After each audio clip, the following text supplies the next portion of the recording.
तो आज हम आपको लेकर आए हैं भिंड के डीवीसी 24 के उस जिला कार्यालय पे जो लॉकडाउन के दौरान जिला कार्यालय पर कई प्रकार की चर्चाएं जो होती थी वो चर्चाएं थम गई थी, लेकिन अब लॉकडाउन के उस कारोबार में कहीं ना कहीं हमें भिंड शहर को एक ऐसी दिशा भी देनी है जिस दिशा से हम कोरोना संक्रमण की रोकथाम तो कर ही रहे हैं, उसके साथ साथ हम ऐसे परिवारों का भी भला करते रहें जो परिवार काफी हद तक गरीब परिवार देखे जाते हैं। जहां तक हम डीवीसी के माध्यम से आप लोगों को इस विषय पर भी चर्चा कराना चाहेंगे कि डीवीसी मोहताज नहीं है किसी की पक्षित का। हालांकि ये वो मंच है, इस मंच पे कई बड़े बड़े अधिकारी, कई बड़े बड़े नेताओं ने इस मंच के माध्यम से जनता तक अपनी कई बातें पहुंचाई हैं। आज ऐसे ही हमारे बीच में इस भिंड की शान और भिंड जगत में भिंड के कई प्रकार से शिक्षकों में अपनी अहम भूमिका निभाने वाले गगन शर्मा भी मौजूद हैं। साथ ही यहाँ हमारे बीच में अमित सिरोठिया जी, जो कि यहाँ एक अच्छे कलाकारों की रुचि में सामने आते हैं।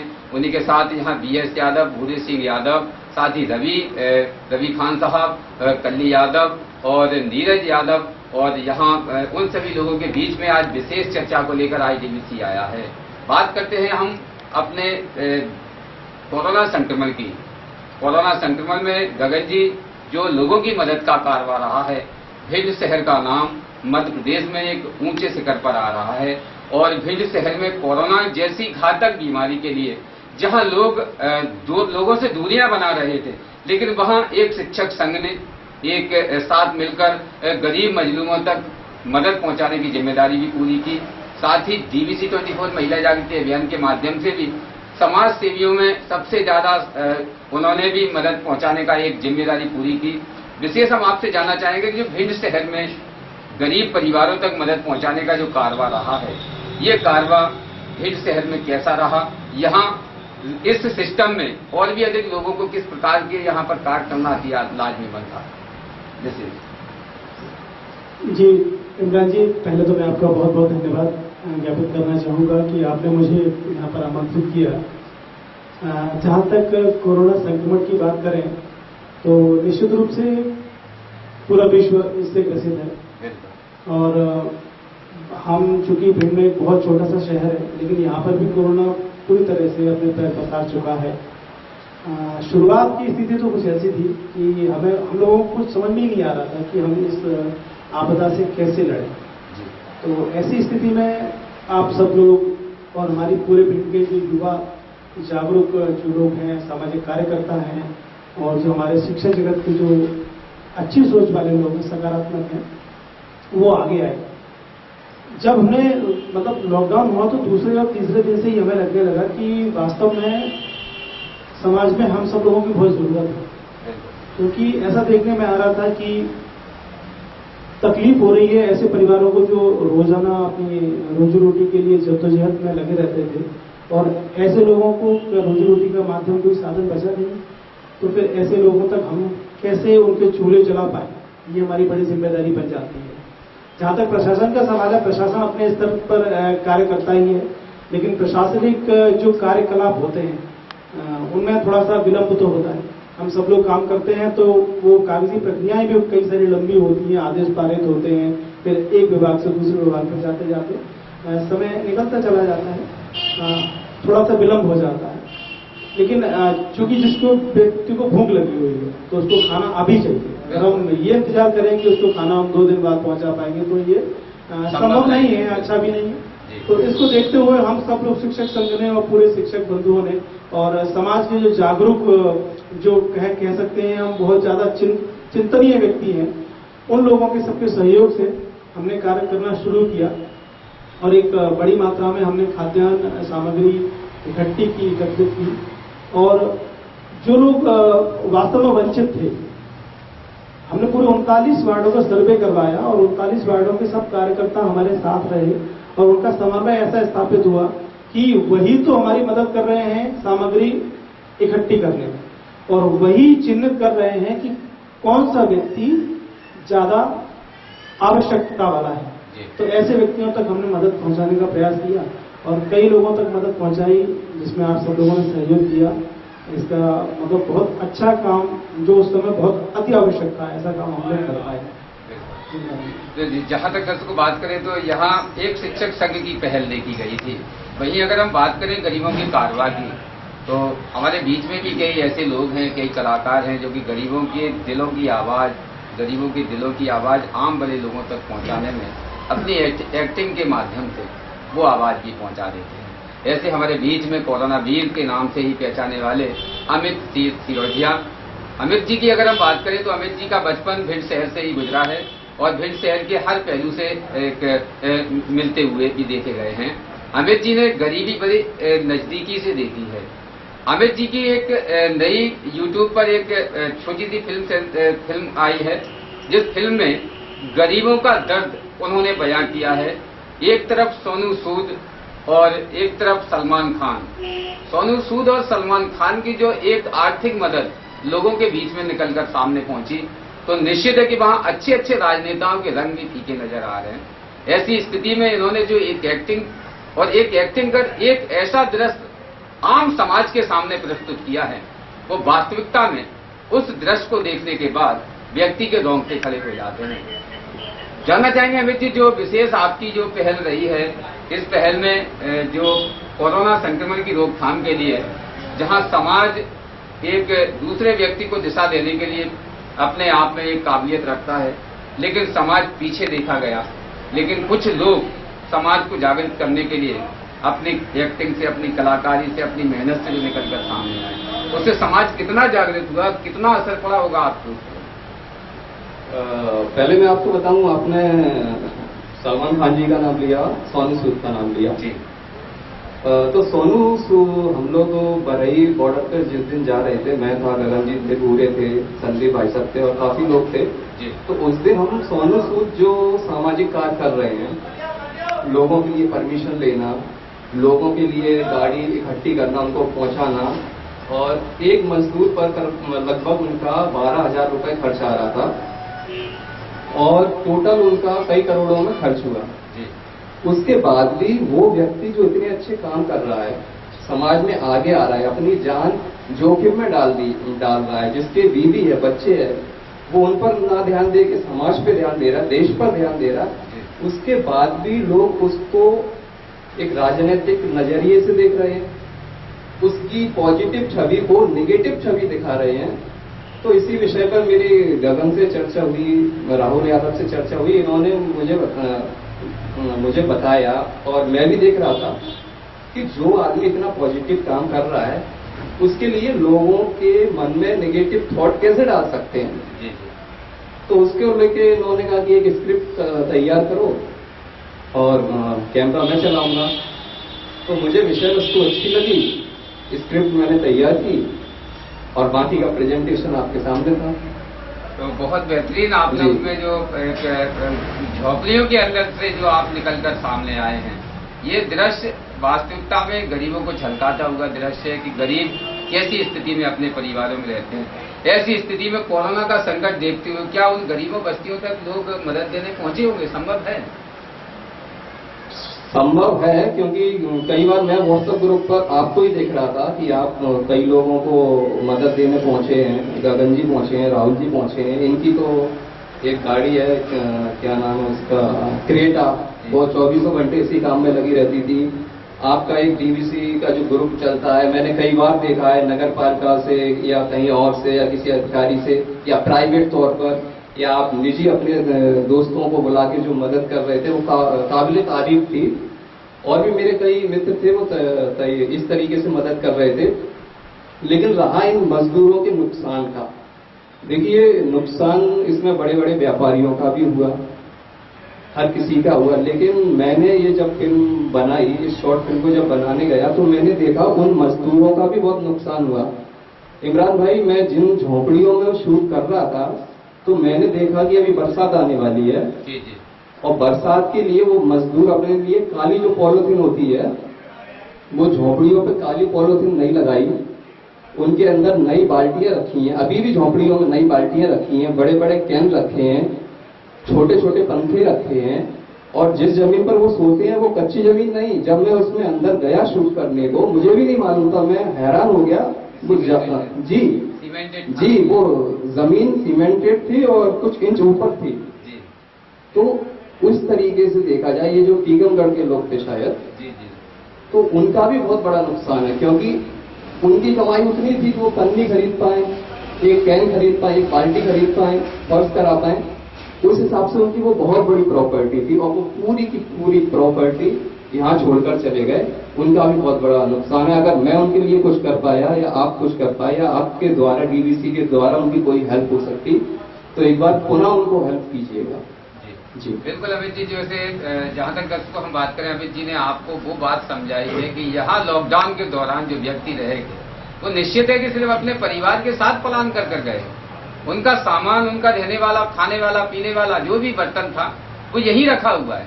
ऐसे ही पूरे भारत के अंदर जहां मजदूरों ने पलायन किया है तो वो सिर्फ अपनी रोजमर्रा की जिंदगी में यूज करने वाली चीजों को ही साथ लेकर गए हैं, ना कि वो किसी प्रकार से अपनी प्रॉपर्टी को लेकर गए हैं।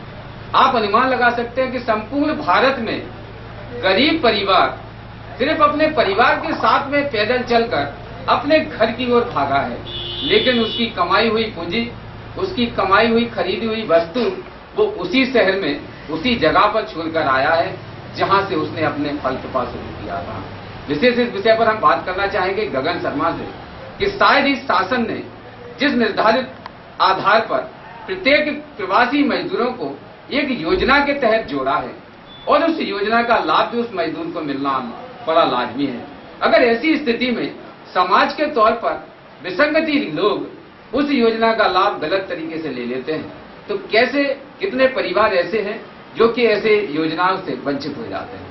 विशेष इस पे गगन शर्मा जी फोकस डालें और हमारे समाज के लोगों को ये भी बताएं कि हमारे बीच का व्यक्ति अगर गरीब है तो हमारी संपूर्ण तरीके से जिम्मेदारी बनती है कि हम उसको गरीबी के स्तर से ऊंचा उठाएं, उसको गरीबी का हर प्रकार से लाभ दिलाएं, ना कि उसकी गरीबी का मजाक उड़ाएं, ना कि उस गरीब का हक हम खुद स्वयं डकारें। विशेष गगन शर्मा जी इस विषय पर फोकस डालें। शिवराज जी, आपने बहुत ही संवेदनशील बात कही है। जो व्यक्ति गरीब है वो तो गरीब है ही, यदि उसकी मदद करने के लिए कुछ हाथ नहीं उठते ऐसी स्थिति में, तो वो लोग भी मानसिक रूप से गरीब हैं जो उसकी मदद नहीं करते। क्योंकि हम सबसे पहले अमीर हैं, गरीब हैं, प्रधानमंत्री हैं, राष्ट्रपति हैं, कुछ भी है, लेकिन उससे पहले इंसान है, मानव है। और मानवीयता का यह लक्षण होना चाहिए कि हम दुखी व्यक्ति को देखकर अगर हमारा हृदय द्रवित नहीं होता, अगर हम दुखी नहीं होते, तो हम मानव नहीं है, इसका मतलब। तो ऐसी स्थिति में जब चारों ओर हाहाकार मचा हुआ है, वास्तव में गरीबों की रोजी रोटी और आशियाने खत्म हो गए, जैसा कि हमारे अमित भाई ने बताया, और जो उन्होंने फिल्म बनाई है वो उनके दर्द को बहुत ही बेहतरी से बयान कर रही है। तो जब हम ऐसे तरह से देखते हैं तो हमारा मन द्रवित होना बहुत ही लाजमी है। लेकिन स्थिति तब बहुत ही भयावह लगती है, बड़ी खराब लगती है कि जब ऐसे गरीब लोगों का अधिकार भी कुछ ऐसे लोग खा जाते हैं जो कहीं से भी कहीं उन्हें कोई दिक्कत नहीं है। तो मुझे लगता है कि ऐसे व्यक्तियों को शर्म आनी चाहिए। वो निश्चित रूप से निंदा के पात्र हैं जो एक गरीब व्यक्ति का हक और आधार खा जाते हैं। तो सामाजिक रूप से भी उनका बहिष्कार होना चाहिए, मैं मानता हूं। और रही बात आप मदद की बात जो कर रहे हैं, तो मदद देखिए, मैं तो ये मानता हूं कि कोई मदद छोटी नहीं होती, ना ही कोई मदद का कोई आकार नहीं होता। अभी हम सब लोगों ने रामायण देखी, रामायण सागर के द्वारा रामायण हुई है, अभी प्रसारित हुई थी, सबने भरपूर देखी और खूब मनोरंजन हुआ, और मनोरंजन के साथ साथ हमें आध्यात्मिक ज्ञान भी हुआ। जब राम सेतु का निर्माण हो रहा था तब हर व्यक्ति, चाहे वो छोटा हो या बड़ा हो, हमने कहानियों में सुना है कि एक गिलहरी थी छोटी सी, तो वो गिलहरी भी अपने बदन में वो रेत लपटा कर तो बार बार जा रही थी, फड़फड़ा रही थी। तो भगवान राम ने पूछा, ये क्या कर रही है? उन्होंने कहा कि हम भी मदद करने का प्रयास कर रहे हैं। तो जब छोटी गिलहरी मदद कर सकती है तो हम क्यों नहीं कर सकते? बिल्कुल बिल्कुल। हमें उसका कोई ये नहीं देखना चाहिए कि हमने अगर 1 रुपए दिया तो दिया तो हमने अपने मन से।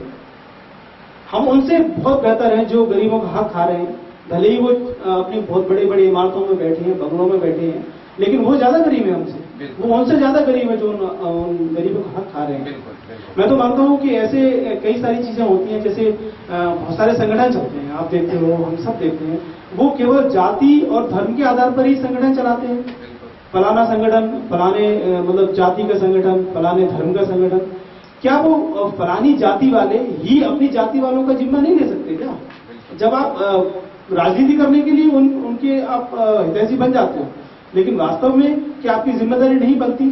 जिन नामों को लेकर आप राजनीति कर रहे हो, वो लोग अगर दुखी हैं तो आप उनकी मदद भी करने जाएं, तो आवश्यक है। कई सारे संगठन थे ऐसे जो एक धर्म या एक जाति विशेष के नाम पर चलाए जा रहे थे। मैं नाम नहीं लेना चाहूंगा, हम सब लोग बाकी में, क्योंकि हम सब यहीं के रहने वाले हैं, सब पले बड़े हैं। तो ऐसी स्थिति में मैं तो मानता हूं, जब पूरा वैश्विक महामारी है, पूरा विश्व इससे हैरान है, परेशान है, तो हमारी जो भी मदद है, जो भी जिस तरह की भी, छोटी बड़ी जैसी भी आवश्यकता है, अगर हम पूरी करते हैं तो हम निश्चित रूप से मानव हैं। और ऐसी ही एक मदद हमारे अमित भाई ने की है, क्योंकि ये जो मदद है, ये भी एक तरह से मदद है। आवश्यक नहीं कि हम रुपए पैसे से मदद करें, वही एक मदद है, क्योंकि जो संदेश जाएगा उससे हो सकता है किसी एक बड़े आदमी का हृदय परिवर्तन होता है। सोनू सूद का हृदय परिवर्तन भी तो किसी कारण से ही हुआ होगा, किसी ऐसी स्थिति को देखा होगा सोनू सूद ने। तो ये जो माध्यम होता है, सिनेमा एक माध्यम है, कहते हैं साहित्य समाज का दर्पण होता है। तो वर्तमान में तो हम लोग कम ही पढ़ पाते हैं, क्योंकि व्हाट्सएप और फेसबुक में उलझे रहते हैं हम लोग कई बार, तो किताबों को पढ़ना बहुत कम हो गया है। लेकिन हम सिनेमा तो देखते हैं, तो सिनेमा के माध्यम से जो जारी किया है आपने, संदेश जो जारी किया है, वो निश्चित रूप से एक बड़ी मदद है, मैं तो मानता हूँ। तो ऐसी मदद हम सबको करना चाहिए। अब क्योंकि अलग तरह की मदद की आवश्यकता है, कुछ उसके अलग अलग मायने भी हो जाते हैं, अब कुछ और तरह की डिमांड्स हैं समाज में, तो हमें उन पर भी प्रयास करना चाहिए। तो मैं तो मानता हूँ एक स्वस्थ समाज का परिचायक है अगर आप ऐसे समाज में रह रहे हैं जहाँ एक दूसरे के लिए खड़े हैं। तो मुझे खुशी इस बात की है कि मैं भिंड जैसे छोटे शहर में मदद के लिए इतने हाथ उठे हैं कि जो कि हमें प्रदेश स्तर पर इतने लोग देखने को नहीं मिले। सबसे ज्यादा हालत जो खराब हुई है वो हुई है महानगरों की। क्यों? महानगरों में पैसे की कमी नहीं थी, कभी थी क्या? वहां तो सबसे ज्यादा महानगर में पैसे वाले लोग होते हैं, लेकिन वो मन से गरीब है। तो हमें तो खुशी होती है, हम चंबल की ऐसी भूमि पर रहते हैं जहाँ पर ऐसे ऐसे लोग हैं जो मदद करने के लिए स्वयं ही आगे आए। कोई लालच नहीं था उनका, कोई प्रसिद्ध होने का या कोई लालच नहीं था। उन्हें तो ये था कि हमारे साथ का कोई ना कोई व्यक्ति है, अगर वो परेशान है तो उस तक मदद हमारी पहुंचनी चाहिए। जहां तक इसको बात करें तो यहाँ गगन जी ने ये बात भी स्पष्ट की है कि भिंड शहर के अंदर एक से एक टैलेंट और एक से एक जवान छुपे हुए हैं, चाहे फौज में उठाकर देख लो या फिर एक्टिंग में। भिंड के अगर हम एक्टिंग की बात करते हैं तो हमारे भिंड से कई एक्टर्स भी निकलकर सामने आए हैं, जिनका इस डीवीसी के माध्यम से कई बार एपिसोड भी आप लोगों के बीच में प्रस्तुत किया है। विशेष आज हमारे बीच में भूरे यादव भी बैठे हुए हैं और उनसे भी इस विषय पर हम आप लोगों तक एक पहचान और एक चर्चा करना चाहेंगे, जिस चर्चा में हम आपको ये भी बताना चाहेंगे कि जो गरीब परिवारों की मदद के लिए जहां हम पहुंचे, ऐसे परिवारों को भी हमने देखा जिन परिवारों के बीच में कमाने वाला व्यक्ति लॉकडाउन में कोई दिल्ली में फंसा है तो कोई गुजरात में। ऐसी स्थिति में उसके घर में खाने को नमक भी ना हो तो आटे की बात ही कहाँ करेंगे। तो विशेष ऐसे परिवारों को भी बीच में मदद देने के लिए हमारे बीच में भूरे यादव, जहां शिक्षक संघ के माध्यम से और भूरे यादव की खुद की एक ग्रुप है, उस ग्रुप के माध्यम से जनता तक मैसेज और जनता तक मदद का जो कारवा चलाया है वो भी एक काबिल तारीफ है। तो विशेष भूरे जी, आपसे हम विशेष इस विषय पर भी दर्शकों तक जानकारी आपको देना है कि आपने ऐसे कैसे कैसे परिवार देखे जहां आप आर्थिक मदद के लिए पहुंचे। तो मैं इमरान भाई डीवीसी 24 महिला जांच प्रोग्राम को बहुत बहुत धन्यवाद तो उन्होंने मुझे मंच के काबिल समझा। मैं बताना चाहूँगा, मेरे को जानकारी जैसे भिंड कोई हमारा बहुत बड़ा नहीं है, छोटी सी जगह है, अच्छे लोग हैं, इमरान भाई जैसे लोग हैं जिनके द्वारा पल पल पे जानकारी दी जाती थी कि इस वार्ड से ऐसे ऐसे लोग हैं या फलाने वार्ड से ऐसे ऐसे लोग हैं जिनको हकीकत में जरूरत है। बस वहीं हमारा शिक्षक संघ, हमारे भाई जो साथ में थे, अपना कारवा लेके जो कुछ भी राशन सामग्री हमारे पास होती थी वो हम लेकर उनके द्वार पहुंच जाते थे। तो ऐसे ही हम थोड़ी थोड़ी मदद करके सब लोगों ने इकट्ठा करके उन परिवारों की मदद की, जी सब पत्रकार भाइयों के सहयोग से। ऐसे आप लोग बताते रहे और हम देते रहे, कारवा बढ़ता चला गया, ठीक है, काम होता चला गया। आज मैंने देखा भिंड से इतना वो नहीं निकला जितना मेरे को मध्य प्रदेश पूरे संवाद से लोग परेशान है जी। यहाँ, मतलब भरपूर सबको मिला। प्रशासन तो थोड़ा लेट अलर्ट हुआ, लेकिन यहाँ के समाज सेवी बहुत पहले अलर्ट हुए। बहुत पहले, बिल्कुल। और ये आपके डीवीसी 24 जैसे चैनलों की, आप जैसे भाइयों की कोशिशों से ही ये सारा मुकाम तक पहुंचता है। विशेष जहां बात करें तो यहाँ डीवीसी के माध्यम से दर्शक भी बहुत जुड़े हुए हैं, जनता भी देखती है डीवीसी 24, और व्हाट्सएप के ग्रुप से भी डीवीसी से कई लोग प्रसन्न रहते हैं, लोग उसकी बात को मंथन करते हैं, चर्चा भी रखते हैं। बोले भाई, कई ऐसे परिवार भी देखे होंगे आपने लॉकडाउन में, जिन परिवारों के पास में खाने के लिए आटा भी नहीं था। एक आध परिवार की बात जनता तक और इस डीवीसी के दर्शकों तक उनका दर्द पहुंचा। हाँ, मैंने बहुत सारे ऐसे परिवार देखे जो परिवार में पूरा ही परिवार विकलांग है या आंखें नहीं है उनकी, जी। जो मेहनत मजदूरी करते थे या किसी दूसरे के आश्रित ही रहते थे, कोई आए और दे जाए। तो लॉकडाउन में हर आदमी को संभव नहीं था घर से निकलना, तो उनके द्वार तक जब हम पहुंचे तो पहले तो वो लोग देख के रोने लगे। उनका दर्द ऐसे झलका कि हम खुद भूल गए कि हमारा परिवार ये परिवार कोई डिफरेंट है या अलग है। उनके घरों में हमने अंदर जाके देखा, नहीं, उनका चूल्हा सच में भी कम से कम 10-10 दिन से नहीं जला था। उन्होंने मतलब पहले तो सामग्री को देख के अपने आंसू आए, रोए हुए। जैसे उनका ये कहना था कि आज भगवान शायद चल के आए। तो मैंने कहा हम भगवान नहीं है, हमको भेजने वाला ही भगवान है जो आपके पास भेजा। बिल्कुल बिल्कुल, ठीक है। हकीकत में उन लोगों को जरूरत थी। परिवार मतलब ऐसे मतलब ब्लाइंड है बिल्कुल, मतलब एक दादी बाबा ही है, बच्चे नहीं है, एक्सपायर हो चुके कोई है ही नहीं जी। इनकी उम्र 80-85 साल की उम्र है। एक दूसरे को देख के मतलब जिंदा है। मोहल्ले वाले उनका काम चला रहे थे जी। अब लॉकडाउन की वजह से मोहल्ले वाले भी खुद भी मतलब इतने वो परेशान थे, तो उनको कैसे, तो अपन वहां पहुंचे, अपने साथी लोग वहां पहुंचे, भिंड के अलग समाज से भी लोग भी पहुंचे। जैसे हम ही नहीं अकेले, हर संगठन ने हर इंसान की मदद की। आप हर पत्रकार संगठन ने या किसी विशेष रूप या किसी ने, सब लोगों ने सबकी मदद की जी। इस कोरोना योद्धा की कहानी भिंड शहर की कम नहीं हुई है, और कोरोना योद्धाओं ने जिस प्रकार से अपनी अहम भूमिका निभाई है, उस विषय पर हम आपको एक छोटी सी टिप्पणी भी बताना चाहेंगे। कोरोना वीर वो कोरोना वीर है जिन्होंने ना तो धूप देखी ना ही छांव। कोरोना वीर वो कोरोना वीर है जिन्होंने ना ही प्यास देखी ना ही भूख। कोरोना वीर वो कोरोना वीर है जिन्होंने ना पैर देखे ना हाथों के छाले। उन्होंने मदद का कारवां निरंतर जारी रखा। डीवीसी के माध्यम से कई परिवारों तक मदद पहुंचाने के लिए स्वयं इमरान और इमरान की टीम पहुंची। जिस लॉकडाउन के दौरान जब लोग घरों से निकल नहीं पा रहे थे, लोगों के घरों तक मदद नहीं पहुंच पा रही थी, मात्र 3 दिनों में भिंड शहर के हालात वो थे कि लोग खाने के लिए मोहताज हो गए थे। एक परिवार ऐसा भी जिस परिवार में उस व्यक्ति की मौत हो चुकी और उस व्यक्ति की मौत के बाद उसके कफन दफन का इंतजाम कराने वाला भी कोई पैदा नहीं।